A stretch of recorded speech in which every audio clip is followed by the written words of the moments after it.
So A24's newest movie called X just recently released about a week ago. So I know this is a bit late, but I just recently got to seeing it. And I don't know, maybe you guys wanted to hear my thoughts on it, so I decided I'd do a quick little review. Spoiler free, I'm not going to go into any spoilers. Just what I liked about it, what I didn't like, and then we'll give a rating.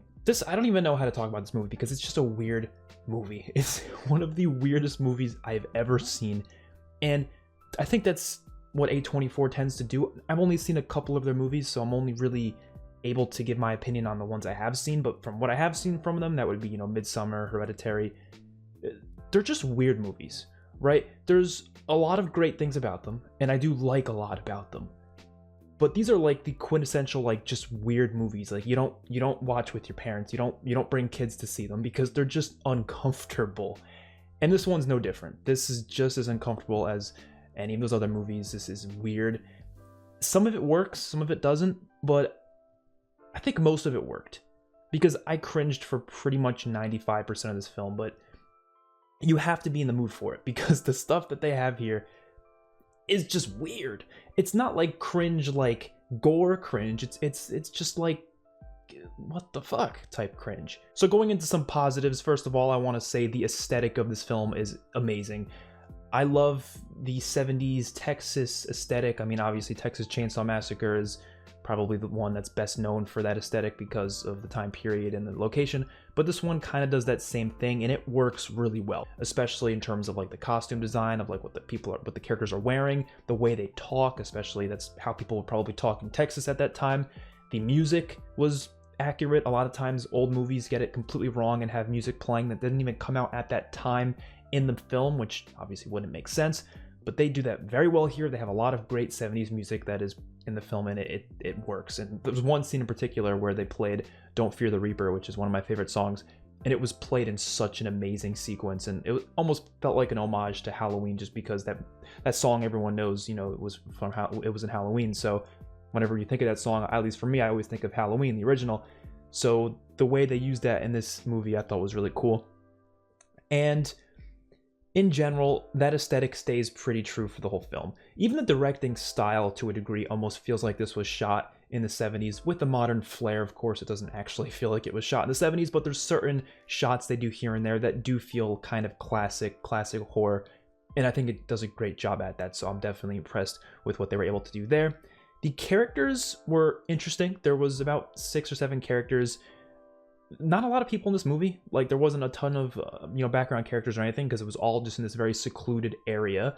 I guess I could just go over the plot of the film real quick, the general synopsis of it. So essentially 6 of these characters are going out to film a porn film, right? Like an actual, like, full-on, it's just a porn film, right? But the director of this, one of the characters, his name is RJ, he's like the director, he is really serious about this, and he really wants it to be like some elevated porn or something that's beyond just that. And it's a weird concept, but what I find really interesting about it is, and this is not something I thought of when watching the film, I watched Cody Leach's review and he mentioned this, and I thought it was absolutely brilliant, and now that I'm thinking about it in the context of the film, it makes a lot of sense. They kept talking about that here, and even the girl characters were like, no, everyone just watches it for the nudity, they're not watching it for the story or anything like that.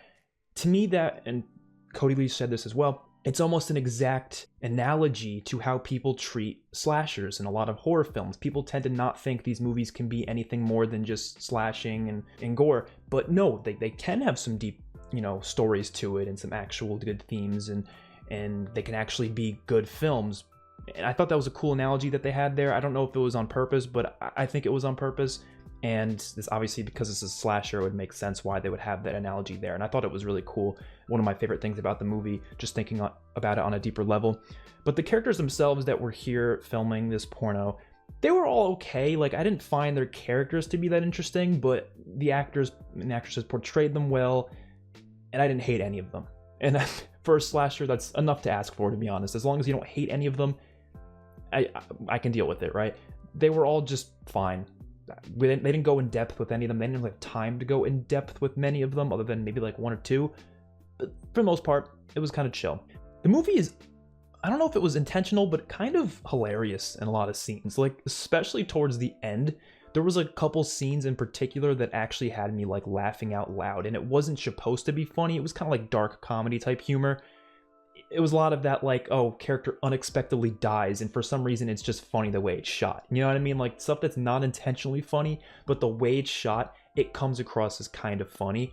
And the concept of the film is so insanely bizarre, and I honestly don't want to go in depth with what the concept is because it's kind of spoilery, and I'd rather people experience that on their own. But it has to do with the old couple in the film and everything that happens with them. Yes, it's very uncomfortable, the stuff that happens. It's very weird, but some of it is, like I said, unintentionally hilarious. Like, if you watch this with some friends when you're like drunk or high or whatever, it's honestly one of those films that will have you all cracking up for a long time. And I think it does that pretty well. And I think uncomfortable horror is like a whole new category of horror. Like, that's a whole nother thing. Like, there's the horror that makes you scared, but then there's the horror that makes you uncomfortable. And this one fits in that category of uncomfortable. There's nothing scary about this movie to me. I never felt scared for any single scene. It was just all uncomfortable. It was all like, what the fuck? Like, that kind of stuff. And I think that worked really damn well. There is some gore in this movie, and I think it is done pretty well. I do like that. And there is a couple themes in the movie that I think are interesting. They're mainly about, obviously, sex and nudity and all that stuff, because that's what the whole film is really about in the first place. And they had like one interesting conversation about that, because the one character, the one girl character who is involved in a lot of the sex in this porn, she has a boyfriend there, and she was doing these scenes with another guy that was there. And the other female character, played by Jenna Ortega, was very confused about it, because she was like, well, your boyfriend's right there, and he's watching you have sex with another man. Like, how does that work? And they have a big conversation about that. I don't know. I found it to be kind of interesting. It was an interesting concept in the film, and they kind of explored that a little bit more. And the Jenna Ortega character actually gets involved in it too. But then there's some nudity later on that I just wish I didn't see, man. I really my eyes just. I had to scrub them out with soap after this film. That's what I had to do. Now let's get into the negatives, because there are a couple things I honestly just didn't like about the movie. And one of the things that might be seen as a nitpick, but to me was honestly a bigger deal. The old characters in this film, there's the old couple, the house that they go to film this pornography thing, or there's like a house that they rent that's like next to this farmhouse that this old couple rents. And the old couple is obviously not very happy with them doing that. They don't know they are doing that at first, but they find out later, and that causes some complications. And this old couple, right? They, first of all, obviously are very weird. They're the part of the film that makes it very uncomfortable. But they're very clearly not actually that old. I think the male character is played by an older male, but not like as old. They obviously had to use a lot of makeup and stuff, because they wanted this old couple to be like the most disgusting old couple you've ever seen in your entire life. Like, they look like they're basically getting ready to die within the next couple of years. They're definitely in their late 90s, or supposed to be, but they don't look it, because you can clearly tell there is a ton of makeup being done to make these actors look old. Not as much for the male, but for the female character, especially the old woman. Oh my god. The up-close shots, it's just not very well done. The way you can clearly tell it's one of those, like, you know, old woman masks or whatever. You've seen those in videos sometimes. They're really cool, but when you get a close-up shot like that of them, it's just so obviously fake. I know it's a movie, obviously it's fake, but they're not going to get your 90-year-old woman to do a lot of the scenes in this film. But at the same time, I mean, it takes me out of the moment a couple times. It took me out of the moment completely, especially in some of the more intense scenes. Because it's just like, this is very clearly a 40-year-old woman or something. I don't really know exactly how old the woman was who was playing this woman, but there was no way she was like in her late 90s, obviously, because there was nothing about this design on her that made her look that way. Nothing with the makeup and everything. It just didn't look it. You know, I think it was a mask. So my mind has just been blown. I actually looked it up, and Mia Goth, who played the main character in this film, also played the old woman. Which, you know, obviously, again, proves my point that it probably should have been at least like a 6-year-old woman playing this role, not someone who's literally like in their 30s. I don't know. It just didn't make sense to me. Actually, even younger than that, in their 20s. I don't know. I don't know if they could have used CGI. I don't know what the solution would have been. I'm just saying it was something I didn't like about the film. And even going beyond that, obviously, like I said, the film made this big point about the movie being like beyond your average horror film, because they're talking about, you know, making porn beyond the average porno, and that's kind of what, you know, that the whole plot is.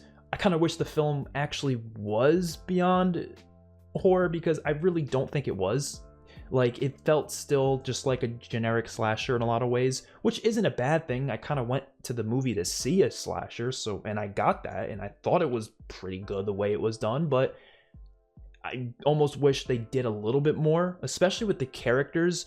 I think there wasn't enough interesting things going on with the characters. A lot of them died a lot sooner than I think they should have before having actually like a character growth moment or something.